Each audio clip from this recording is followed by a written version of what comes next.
These fools, they'll never learn.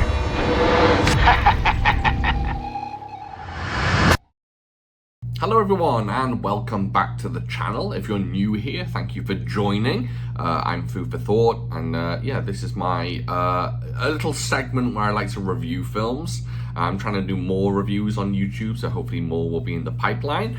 But today I'd like to talk about how, well, firstly I want to say I'm very privileged in that the movie I'm reviewing today, which is Baby Assassin's Nice Days, aka Baby Assassins 3, I am very privileged and lucky that I have been able to see this film. I'm able to review it for New York Asian Film Festival. I actually reviewed it for the site Film Combat Syndicate that I write for every now and again, and I wanted to do a video review that's hopefully a little bit different from my written review. So Baby Assassin's Nice Days, how is it? What's it all about? Just to let everyone know, please be aware, I am not going to spoil anything. My attempt is to go into kind of what I like about the film, but without spoiling any major plot points. So you can go into this review nice and, you know, nice and comfortable that I'm not going to spoil anything. Yeah, Baby Assassins 3. So firstly, I'm a fan of the first two. I think they're absolutely fantastic. I think my gripe that I have with them, I'm not having a gripe, it's my slight gripe that I have with them is that they are more comedy than action, which is a shame because the action in the films is so absolutely superb. So I always want more action from the Baby Assassins films, and in the past two films we've gotten fantastic set pieces, but not enough for me. I love the comedy's fantastic. I just love the films in general. I love the two leads. It's just great, and it's chalking up to be hopefully a wonderful series and a wonderful TV series when they finally make the TV series. So the third film, how do I feel about the third film?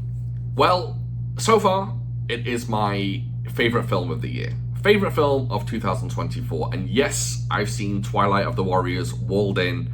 I prefer it to that. Yes, I've seen Doom 2, Furiosa, a ton of other films, and Baby Assassins 3 is my favorite film of the year. Not just action film, I absolutely adore this film. Adore it. So one thing I want to get out of the way first is one of the obvious points which I think will win people over, people like me especially. This film has a lot more action in it. A lot more. It's not just sandwiched between two action sequences. They are scattered throughout. There's a boatload of them, and they are, in my opinion, the best of the series, or best of the franchise so far. So one thing I found very interesting in this film is that it takes our two leads and it explores the idea of them being a flip side to a very distinct coin. I know that might not make sense. The villain in this film, who is fantastic, and I haven't written down who plays him, I'm so sorry, but the villain in this film is fantastic, and he is the flip side to Baby Assassins, the Baby Assassins. So we know they're assassins, right? They kill people. So what makes them not a villain? That they're hired to kill people. They murder people. What makes them like heroes, and what makes the villain a villain? There's a distinct theme in this film, which is, I don't want to say heroics versus villainy, but it's the definition of what makes someone a villain against or versus what doesn't make someone a villain. And it draws a very distinct line between the villain in this film and the assassins themselves, and it works really well. There's a theme that is when is an assassin a murderer, a quote-unquote murderer, you know, when they are no longer an assassin and they kill for pleasure. There's that theme in the film, and the villain in this film, honestly, I guarantee everyone will love him. He's so complex and complicated, and he starts off a very specific way. This isn't a spoiler, but he starts off not a very good assassin, and then he ends up like an absolute killing machine who enjoys murder. So there's a very interesting kind of progression of the character throughout. And on the flip side, there's a progression with the assassins as well. And one of the reasons I love this third film is they add two more characters to the mix. They add two new characters that join our titular leads in their quest to pull off a hit. Let's just say pull off a hit. I don't want to spoil too much. And the dynamic between the four of them is so wonderful that it's... So this film's a lot darker, I should say that. This film's a lot darker, excuse me, than the first two. I've literally just finished watching it for the second time, and I'm trying to get all my thoughts together. So this film is a lot darker. The violence is a lot rougher at times. It's bloody, it's brutal, it's mean-spirited, but it's a fantastic juxtaposition with the comedy that we're used to, the wonderful quirkiness of our lead characters. And the quirkiness also plays really, really well against the people that are now on their team. There is a man and there is a woman. The man is, this isn't spoiling anything, is a bodybuilder fitness freak. And the woman is kind of a pompous, staunch, by the rules fellow assassin. And as you might, assume, she doesn't exactly see eye to eye with the assassins. And it's really, really good because you have this small microcosm of these four characters, and then you also have the individual kind of overarching story for Mahiro. So Mahiro has this kind of overarching story, which is she good enough? Is she good enough to be an assassin? Is she as good as she thinks she is? Because the villain is so tough and she almost meets her match, and there's kind of this interesting story of her questioning her own ability. And there's this interesting story where it's actually her birthday in the film, and she's kind of, I don't know, this sounds quite pretentious for a baby assassins film, but there's a certain aspect of birth and rebirth in this film, and I think definitely towards the end it leans on kind of like a rebirth for her, in terms of does she think she's good enough, and does she end up being good enough? I'm not going to spoil anything, but there's that question and kind of a rebirth of her character when she kind of stops questioning herself. I think that's what I'm trying to say. This may sound a bit confusing. Anyway, so yeah, lots and lots of interesting themes and stuff going on in this film, but you also get the fantastically wonderful, quirky comedy that we're used to, the fantastic, what am I trying to say? The fantastic characteristics of the two girls. And I say this about the first two, it's an absolute delight to watch. It's a delight from start to finish.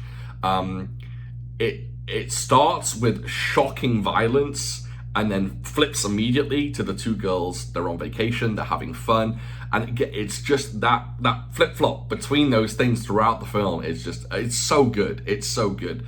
Sakamoto, the director, if anyone doesn't know, Yugo Sakamoto, he really knew what he was doing with this film. I think it almost felt like he took what other people were saying, or what people were saying about the first two films, and then was just like, okay, I'm going to take this point and I'm going to adopt it. I'm going to adopt it to the third film, and it plays out really, really well. It's intelligent filmmaking. Despite the film being, silly and goofy at times, it's very intelligent filmmaking. It's very smart.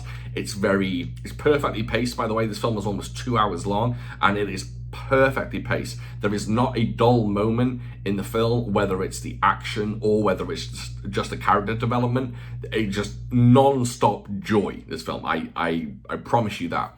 So I want to get quickly into the action, because as a martial arts film fan, this is where I flourish. The action in this film, I kid you not, I think it's my favorite modern action since Rurouni Kenshin, probably. to be honest. Yes, I've seen Twilight of the Warriors, and yes, Baby Assassin's action is better than Twilight of the Warriors, in my opinion. Many people won't agree. I do. So, if you don't know, there's a gentleman called Kensuke Sonomura, who is the fight choreographer, action director of these films. And that man, I am sure, his ability to... So this is how I thought of it when I was watching the film. You know how Jackie Chan has always been very, very well known for using props? He sees an environment and he goes, this is how I'm going to use the environment. I'm going to flip over this, I'm going to jump over that, I'm going to swing from this. That's Jackie Chan's mind. You know, you give him a bench and he'll give you magic. Well, Sonomura does that, except without environments. He does it with the body. He looks at the body and goes, how can it move? How can I design two bodies going at each other in a unique way that no one's ever seen? They spin, they duck, they move in ways you don't expect. I couldn't do it. Obviously, I'm not an action director, but I hazard a guess that the best action directors couldn't do what he does. He works absolute magic with the body, and there's so many moves in this film that you have to pause and rewind and watch again. It's too much. I was, you know, I always say the first time I watched The Raid, I was laughing. I was giddily laughing because it was something new and so exciting. I got it with Baby Assassins 1, but this film with so many action set pieces, I was gleefully giddy watching the fight scenes in this film. They are so complex. They are so just... It's poetry. I know that sounds corny. I don't even have that word to say. It is visual poetry. The way people move, the way people play off each other, and it's empty hand. It's guns. It's knives. It's I don't even know what you call those weapons. Is it kama? Is that what they're called? Kama? The stick with the like kind of rounded blade. Some people might call it a scythe, but is it called a kama? I could be wrong. That's from my childhood. I'm digging that. I'm digging the word kama from my childhood, and I don't know if that's right. So forgive me if I'm wrong. But there's all sorts going on, and the action is frequent. And what's more, the action sequences are long. Long. Like surprisingly long. And it's wonderful. It's really something special. Sonomura is beyond like... He's the top tier. I mean, Kenji Tanagaki's up there, and you know there's a handful of other people, but Sonomura, in terms of originality and experimentation, and his experimentation pulling it off, like it working, this is a prime example of that. The action here is, I'm gonna say it, flawless. It is absolutely flawless. Now I will say this: it's not gonna be everyone's cup of tea. Those who didn't like the first film or the action in the second film, they're not going to like the action in this. And it does have a very distinct style. It is scrappy. It's scrappy as hell. But I don't think it's as scrappy as it... This doesn't quite make sense, but I'm going to say it anyway. It's not as scrappy as it looks. If you focus and watch the movements, it's not scrappy. It's careful. It's planned. It's like... It's like a scrappy version of Shapes, which, again, I keep saying things that don't really make sense, but the movement is fluid. The movements are defined. They're very pronounced. And I think that's just... It's just unique. It's so unique. And I said on Twitter the other day, it won't be long before Hollywood picks up on this style. I think they'll borrow it heavily in the next, I don't know, couple of years maybe. But watching it now, and there's definitely even an evolution from the first film to the third film. The action in this is fantastic. The final fight sequence is my favorite, I think, of the film. And it is one of the best fight sequences I've seen in years. It is pure magic. So I don't want to make this review too long, but I do want to say that I think if you can get... So someone might watch Baby Assassins, the first one, and they may walk out of that feeling underwhelmed. For example, let's take my wife, for example, Devon, who hosts the podcast with me. I think if she watched the first Baby Assassins, she wouldn't be too happy with it. I have a feeling she'd walk out and say, not enough action, too goofy. I think the third film is going to win people over. Those that didn't quite like the first and second film, I think they're going to walk into the third film and walk out of the third film happy. And they may be a new fan of Baby Assassins. I just have that feeling. It's I don't know, it's so well made and it's so well paced and everything. There's so many puzzle pieces in the film and they just slot together perfectly to make this amazing final picture.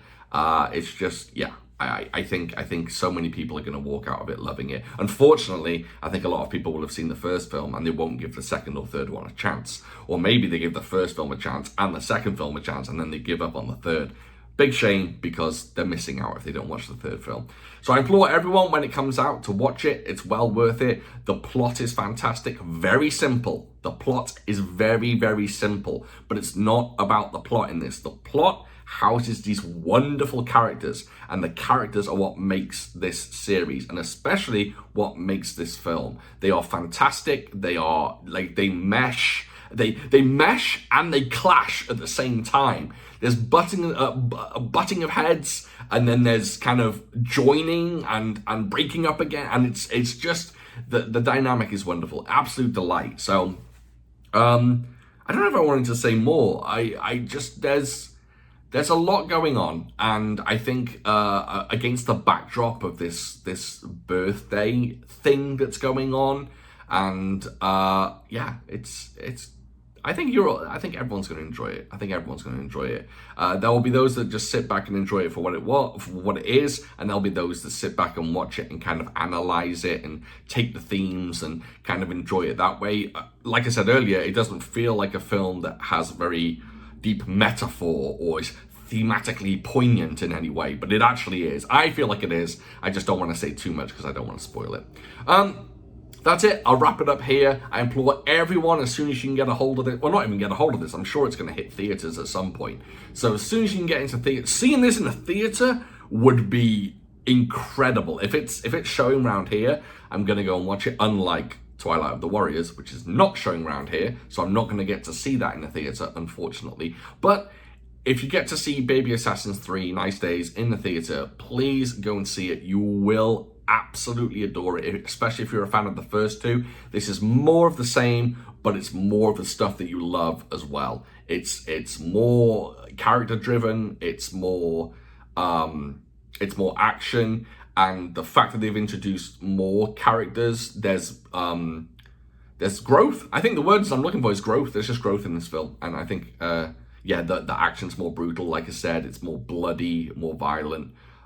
Yeah, anyway, I think I'm saying the same thing over and over again. I'm just very excited about this film. I just walked away from it literally 10 minutes ago before filming this, and again, watching it for the second time, I'm giddy, I'm excited, I love it, and I can't wait for more from the Baby Assassins universe. I'm really, really excited for it. So I'll wrap it up here. If you follow me on Letterboxd, you will notice I gave this film 5 stars. I truly believe it's a 5-star film. It's my favorite of the year, like I said.